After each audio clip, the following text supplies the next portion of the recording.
what's up guys? It's me once again, Johnchristopher Padrid, and welcome back again to my channel. So before anything else, I just want to shout out to all of my new subscriber who like my YouTube channel, who support my YouTube videos and sharing to others. Your subscription will greatly assist to my YouTube channel in expanding my horizon to share my ideas and thoughts to the particular subject. Okay, so in today's video, we will going to talk about the aspect of the COVID-19 pandemic. And as we all know, that every coin has two sides.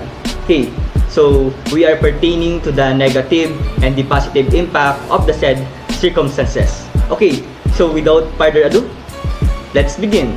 The COVID-19 pandemic in the 21st century has resulted in a significant loss of human life around the world and poses as unprecedented threat to public health, food systems, and the workplace.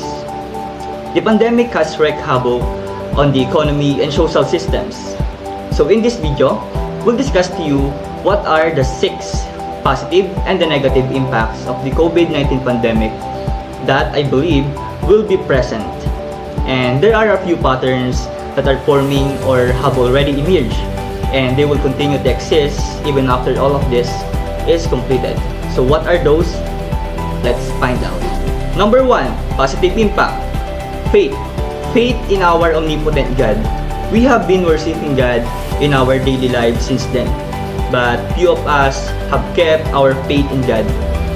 As a result of the challenges and uncertainties brought on by this pandemic, the majority of us are putting our faith and trust in God in order to enjoy good health and be rewarded every day together with our family. Number 2, nurturing and strengthening authentic bonds with our family.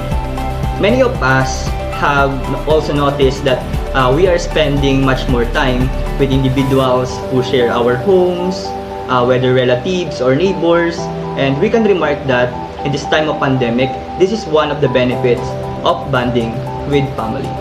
Now, the third positive impact of COVID-19 pandemic in terms of education. Education in new normal. The pandemic had put the entire educational system at risk. Schools, universities, and institutions had all been forced to close. Yes, it's depressing, but have you considered the positive aspect? Educational institutions have developed a solution to overcome this extremely difficult set of circumstances. Thanks to technological advancements, classes have resumed. Learning modalities such as remote, modular, and blended learning have become the new standard for educational institutions, and they have a number of advantages. Institutions may now save money on infrastructure expenditures, which means students don't have to shoulder the brunt of the cost, making it more affordable. So, as the online education system expands, we may expect education to become more accessible to people from all walks of life. Number 4 positive impact of COVID-19 pandemic is that new generation of tools and software. As we all know, in the midst of the uncertainty caused by the pandemic, businesses require tools and software to assist them in making the transition to digital classroom and virtual office spaces as smooth as possible. The same as in school. In today's modern world, many students use learning software like Microsoft Teams to be able to attend classes. Number 5 positive impact of COVID-19 pandemic when it comes to changes lifestyle to improve hygiene. Being hygienic is no longer just a good habit, but a necessary skill for a survival, especially in the face of the pandemic COVID-19 that we are currently experiencing. We must keep our bodies healthy and clean in order to avoid spreading viruses. People are now more aware of the importance of keeping themselves clean as times have changed. Humans' ability to emote and connect with other beings is built into their basic design as social animals. That isn't going to change, and we have no control over it. However, recent events have made us all more conscious of how to do it in a more sanitary manner. Number 6, positive impact of COVID-19 pandemic in terms of business innovations. In the middle of the COVID-19 pandemic, business innovations that allow people to stay connected and help one another are needed. Several ideas are welcome, such as hacks and techniques to get around lockdowns, work from home, and aid our communities. Companies all around the world are developing product and service lines to help you stay connected as possible with your colleagues and loved ones.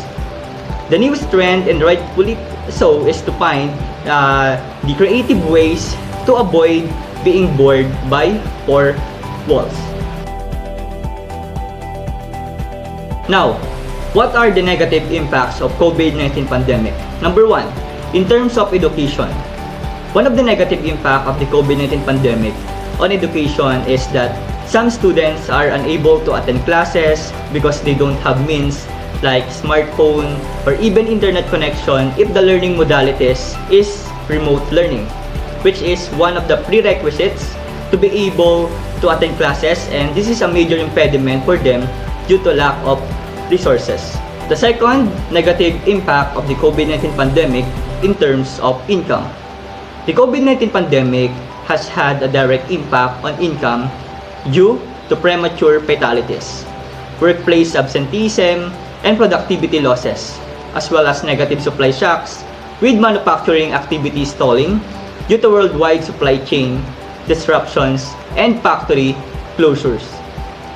Number 3, negative impact of the COVID-19 pandemic is that unemployment and inflation. This is the economic struggle among the poor. Unemployed people not only lose money, but their physical and emotional health suffer as well. Number 4, negative impact of COVID-19 pandemic in terms of increased number of people suffering from anxiety and psychological issues.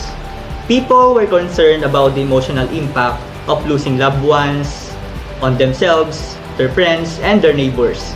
Many people struggled with sadness and solitude, while others struggled with the job loss and financial insecurity.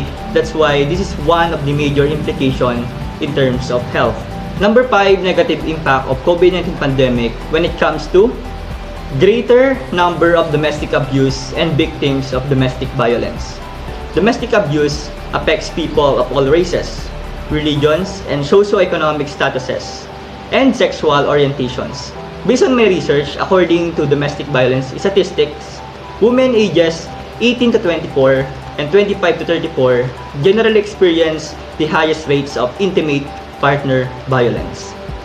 Number 6, negative impact of COVID-19 pandemic in terms of slow resolution of court cases due to quarantine restrictions and increasing number of criminal and civil cases occurred during the pandemic.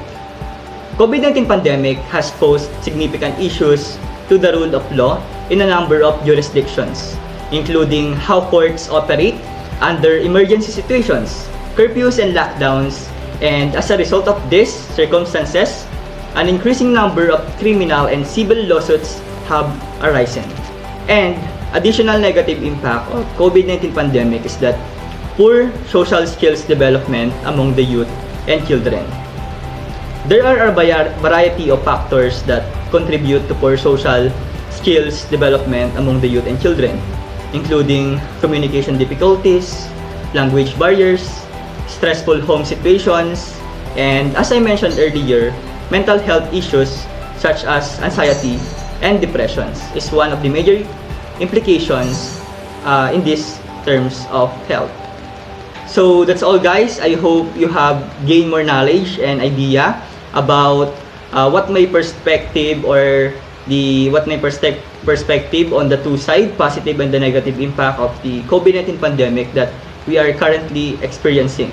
And I hope that this idea or this video will help you in your school to give you some thoughts that are coming from me. Okay, so that's all, guys. Keep safe and God bless us all.